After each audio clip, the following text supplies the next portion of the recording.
Assalamualaikum warahmatullahi wabarakatuh. Selamat datang kembali di channel Bisikan Tengah Malam, tempat di mana kisah-kisah kelam dari sudut gelap kehidupan akan kami ungkap satu demi satu. Pernahkah kalian mendengar tentang pesugihan bawang merah di Tuban? Tentang seorang juragan perempuan yang rela menukar nurani demi panen berlimpah. Tentang perjanjian berdarah yang mengikat 7 turunan dan menuntut 1 nyawa setiap musim panen. Malam ini, kami akan membisikkan kepadamu kisah nyata dari balik ladang bawang, sebuah kutukan yang diwariskan turun-temurun dan hanya bisa ditebus dengan darah keturunan terakhir.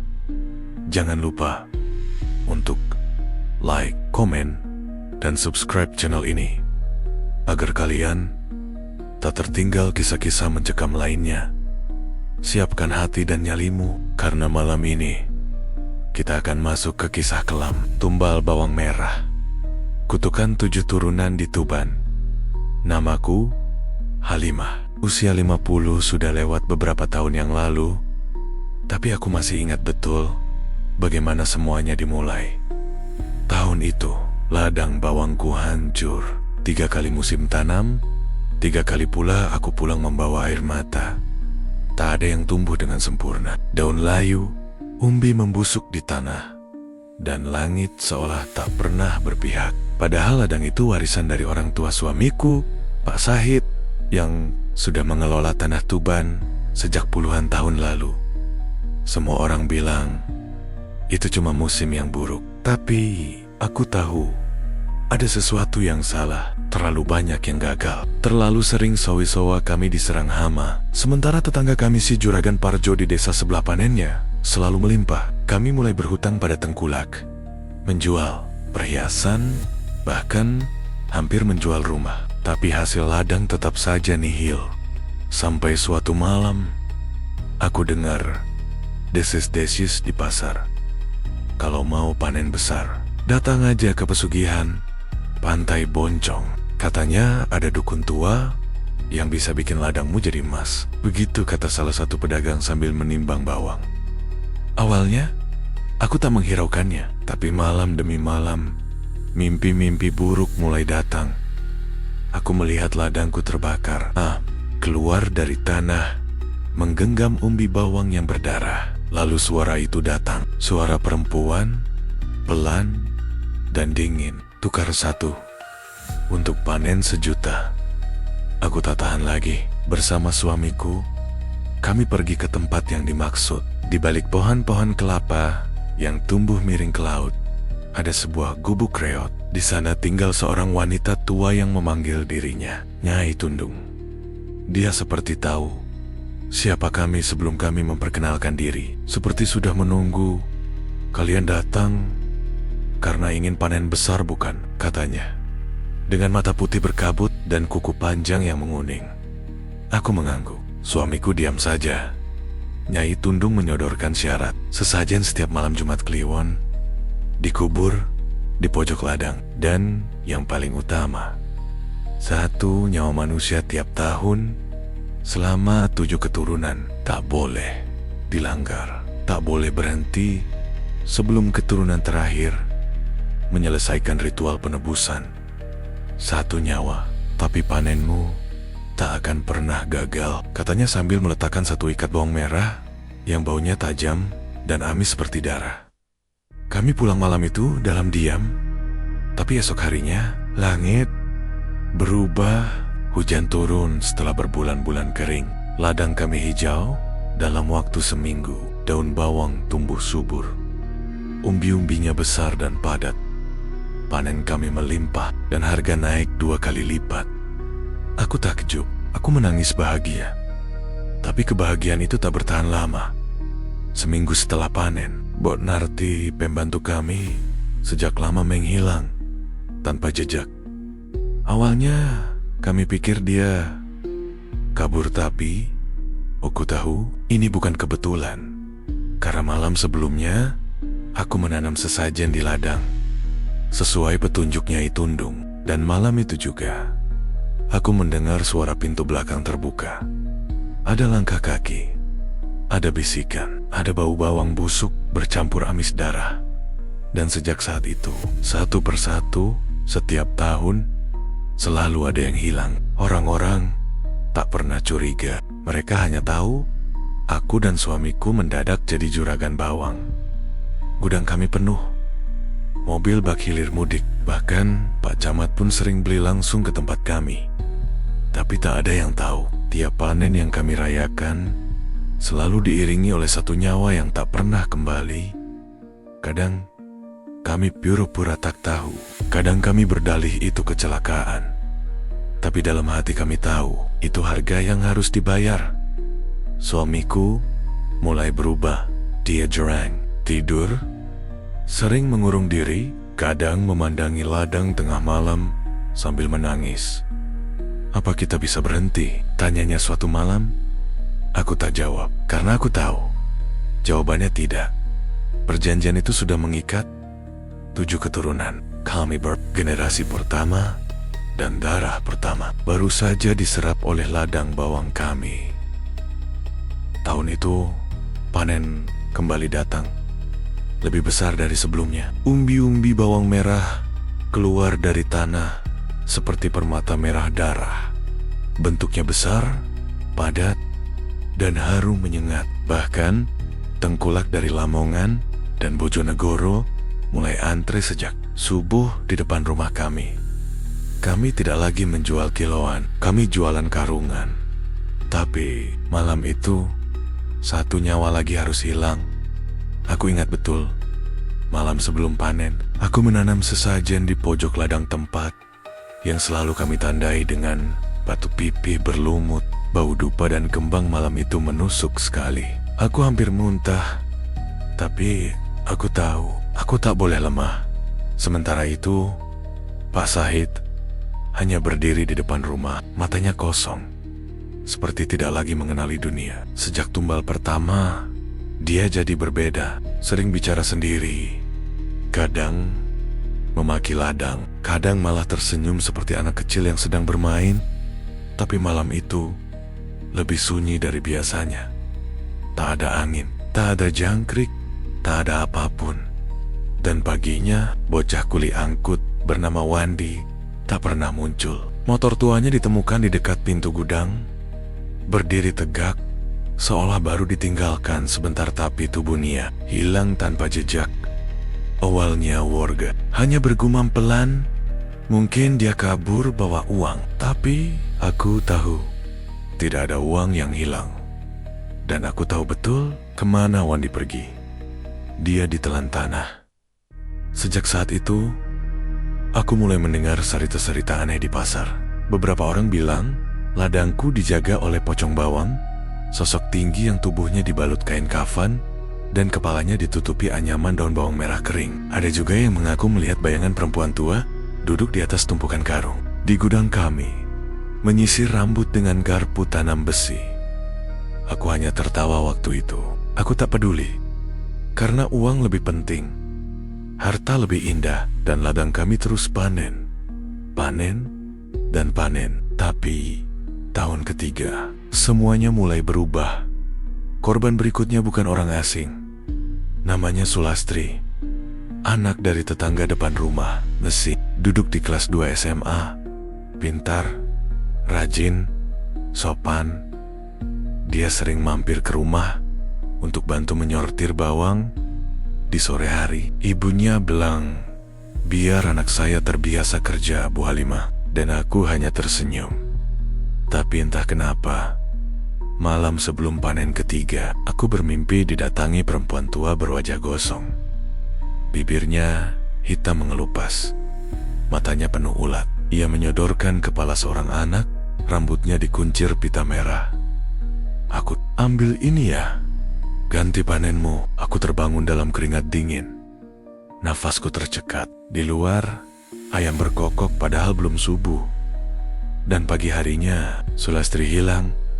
Ibunya datang menangis ke rumahku, memohon bantuanku, berharap ada kabar. Tapi aku hanya bisa berdiri kaku di beranda. Mulutku terkunci, hatiku menjerit, tapi lidahku tak sanggup berkata. Pak Sahid sudah tak sanggup pura-pura. Ia mulai bicara ngawur, menyebut-nyebut bayangan wanita rambut bawang yang terus datang menghampirinya. Ia tak mau lagi ke ladang, tak berani masuk gudang. Suatu malam, dia bahkan mencoba mengakhiri hidupnya sendiri. Tapi gagal, tubuhnya lemah, jiwanya rapuh. Aku tak tahu harus apa. Aku mulai berpikir, mungkin ini jalan pulang yang salah, tapi jalan yang benar sudah tak kelihatan. Semua sudah terlalu dalam. Kami bahkan tak tahu berapa nyawa lagi yang harus dikorbankan.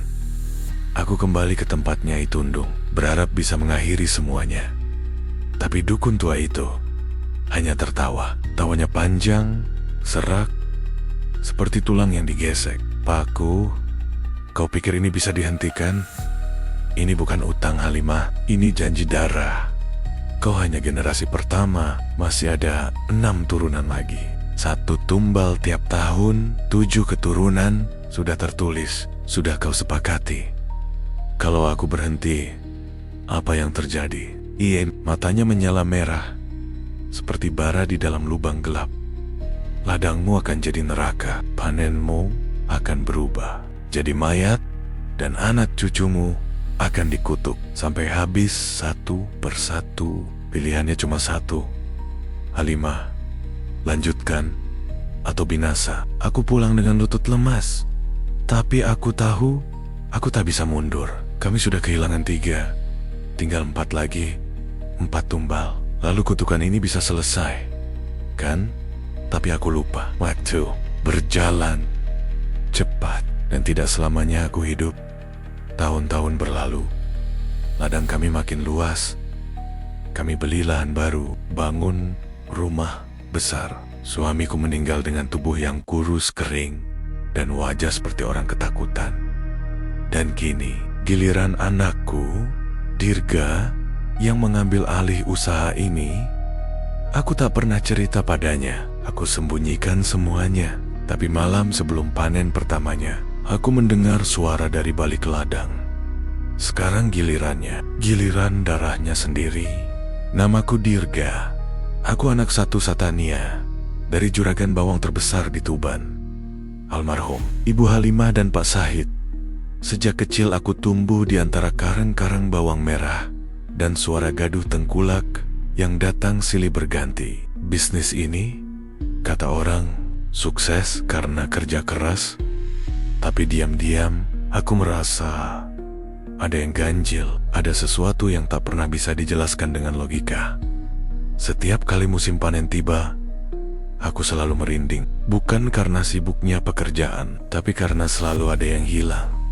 Dan entah kenapa, semua orang di rumah selalu diam, termasuk ibuku. Saat aku berusia 12 tahun, aku ingat betul kasus hilangnya Mbak Sulastri, tetangga depan rumah yang biasa menyapu halaman. Seminggu sebelum panen, dia masih bermain dengan adikku. Tapi kemudian hilang begitu saja. Tak ada jejak, tak ada berita. Polisi hanya geling-geling. Waktu itu aku tak mengerti. Tapi kini, aku sudah dewasa. Aku yang melanjutkan bisnis ini. Aku yang mengelola ladang. Aku yang mengisi gudang. Tapi ternyata aku juga yang mulai mendengar suara-suara itu. Malam-malam menjelang panen, ada bisikan dari sela-sela karung. Ada bau amis yang menusuk dari ladang. Dan yang paling membuatku tak piset, suara-suara dari bawah tanah, seperti ada yang menggaruk dari dalam bumi. Aku kira aku stres, tapi semuanya berubah saat aku tak sengaja menemukan sebuah buku lusuh di lemari tua milik ibuku. Buku itu diselipkan di balik baju batik lama. Sampulnya dari kulit kayu dan di bagian talmi tertera judul yang membuat tengkukku dingin. Tumbal 7 turunan. Perjanjian tanah berdarah. Tanganku gemetar saat membalik lembar demi lembar. Di sana tertulis semua. Tanggal, nama-nama korban, lokasi sesajen, dan mantra yang harus diucapkan setiap tahun menjelang panen. Lengkap, detail, dan yang paling membuatku nyaris muntah, ada foto-foto. Kabur, tapi jelas. Mayat-mayat. Beberapa tanpa kepala. Beberapa dipenuhi lalat. Dan satu di antaranya aku kenal. Itu Wandi, kuli angkut kami dulu. Aku tak percaya, aku tak mau percaya. Tapi malam itu, ibuku mendatangiku. Wajahnya lebih tua dari usianya. Sorot matanya kosong, dan hanya satu kalimat yang keluar dari bibirnya. Kau harus lanjutkan. Enggak, atau ladang ini akan melahap kita semua. Aku marah, aku ingin membakar ladang. Ingin menghancurkan semua. Tapi ibuku memegang tanganku kuat sekali. Tangannya kurus, tapi cengkeramannya seperti cakar besi. Kalau kau berhenti, kau akan lihat mereka datang. Semua korban, mereka akan cari kau. Satu persatu, termasuk aku. Aku terdiam. Jiwaku goyah. Tapi saat itu juga, aku mulai sering melihat sosok perempuan tua. Rambutnya panjang, diikat seperti anyaman daun bawang. Matanya hitam, tapunya putih. Dia berdiri di ujung ladang, menatapku sambil mengulum senyum. Seminggu sebelum panen, mimpi-mimpi buruk mulai datang. Aku berada di tengah ladang, tapi bukan panen bawang, melainkan panen kepala manusia. Dan malam panen itu, satu orang kembali menghilang. Kali ini, orang baru, seorang sales pupuk yang kebetulan bermalam di rumah kami karena hujan deras. Namanya Pak Damar, usia 50-an, ramah dan santun. Kami makan malam bersama, bahkan sempat ngobrol soal harga pupuk yang naik. Tapi paginya hanya kopernya yang tertinggal dan darah setetes di pojok halaman belakang. Aku ingin melapor polisi, tapi entah kenapa aku tak bisa bicara. Lidahku kaku, seolah ada yang menghentikanku. Aku hanya bisa duduk menggigil. Malam harinya, aku bakar buku tua itu, tapi yang kubakar cuma abu. Kutukannya tetap hidup. Ibuku wafat beberapa bulan kemudian, tapi sebelum napas terakhirnya, dia berbisik lemah. Dirga, kalau kau tak bisa mengakhirinya, buku kamu yang terakhir akan jadi korban terakhir. Aku tak mengerti, tapi aku tahu. Bisnis ini bukan lagi soal untung rugi. Ini warisan yang busuk. Ini kekayaan yang dibeli dengan darah. Beberapa tahun berlalu, aku menikah, punya anak, dan anakku, perempuan satu-satunya, ku beri nama Tini.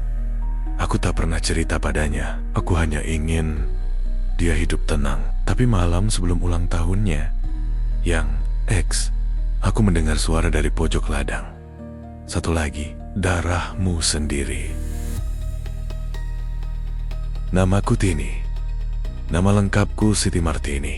Aku adalah cucu dari Bu Halimah dan anak dari Pak Dirga. Keluarga kami dikenal sebagai juragan bawang merah di Tuban. Dan sejak kecil aku sudah terbiasa mencium aroma menyengat itu di setiap sudut rumah. Setelah kuliah agribisnis di Malang, aku kembali ke desa. Ayahku sudah terlalu tua untuk mengelola semua. Ia memaksaku mengambil alih usaha keluarga ladang, gudang, dan semua jaringan distribusi. Katanya, sudah waktunya aku menjadi penerus.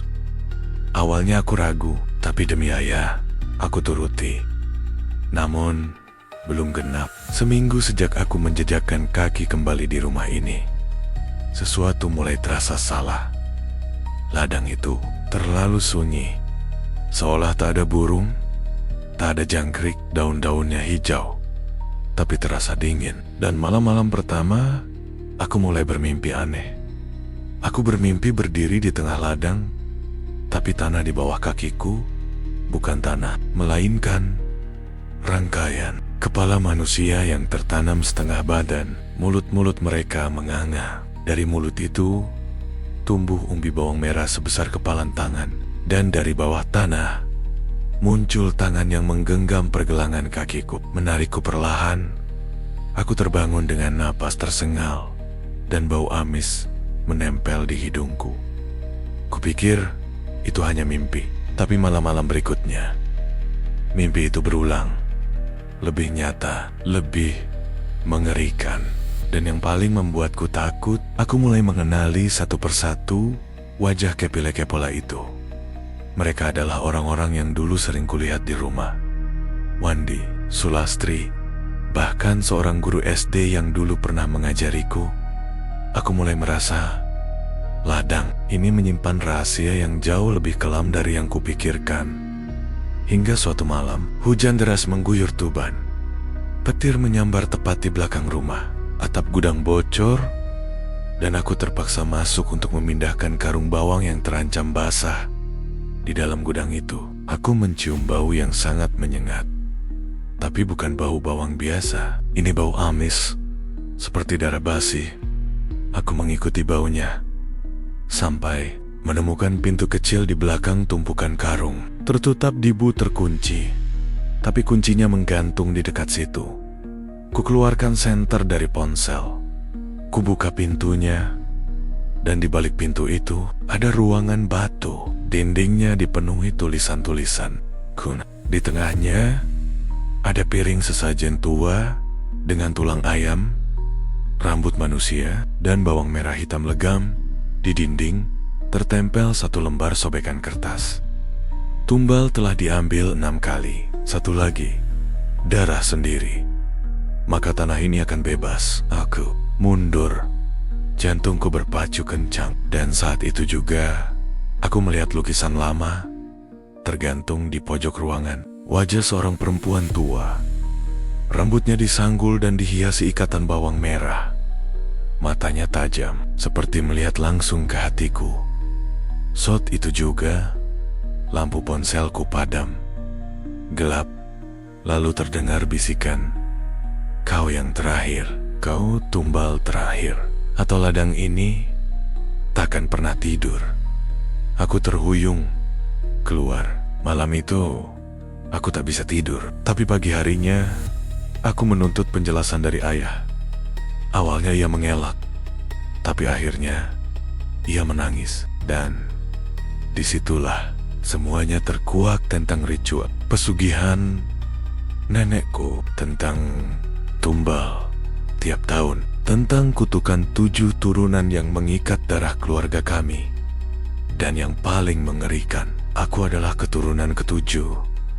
Ayah tak bisa menghentikannya, nak, katanya sambil menunduk. Tapi mungkin kau bisa. Aku menatapnya tajam. Bagaimana caranya? Ia hanya menjawab lirih. Cari dukun putih. Dia tahu jalannya. Tapi ingat, setiap yang dihentikan harus dibayar. Dan kadang bayarannya lebih besar dari sekadar nyawa. Malam itu, langit Tuban memerah, awan bergulung seperti pusaran darah, dan angin bertiup kencang, hingga pohon-pohon merunduk seperti tahu siapa yang akan datang. Aku kini berdiri di depan ladang yang selama ini diwariskan turun-temurun. Ladang yang tampak subur dari luar, tapi nyatanya adalah kuburan tak bernisan. Sebuah tempat di mana keserakahan tumbuh dan darah ditanam setiap tahun. Di tangan kiriku, aku menggenggam kitab pemutus pesugihan, pemberian dukun putih dari lereng Pujangan. Di tangan kananku, sebilah keris kecil yang ditanamkan mantra pemutus, ikatan leluhur. Tapi malam itu, dia datang. Sosok perempuan tinggi menjulang, rambutnya panjang menjuntai seperti anyaman bawang merah kering. Wajahnya rusak, melepuh, dan tubuhnya dibalut gaun dari kulit manusia yang membusuk. Ia melayang tanpa suara, lalu menatapku dengan mata hitam yang tak berdasar. Kau, cucu terakhir, kau tumbalku yang ke-7. Aku mencoba tak gentar, tapi lututku gemetar. Aku tahu, jika aku gagal malam ini, maka kutukan ini akan terus hidup, dan mungkin akan menular ke anak-anakku kelak. Aku berdiri di tengah ladang, membacakan mantra pemutus, tapi suara-suara itu mulai datang. Tangisan, jeritan, suara Wandi, Sulastri, Pak Damar. Semua korban yang selama ini ditelan ladang kini muncul dari tanah. Wajah mereka hancur, Tubuh mereka setengah membusuk, tapi mereka semua menatapku dengan tatapan penuh harap. "Lepaskan kami," bisik mereka. Sosok pesugihan itu mengamuk. Ia meraih tubuhku, mencengkeram leherku, dan berteriak, "Kau harus mati. Kalau tidak, maka darahmu akan kering bersama ladang ini." Aku tahu, ini bukan soal tumbal biasa. Aku bukan harus mati, tapi aku harus menyerahkan sesuatu yang lebih berharga dari nyawa, keserakahan.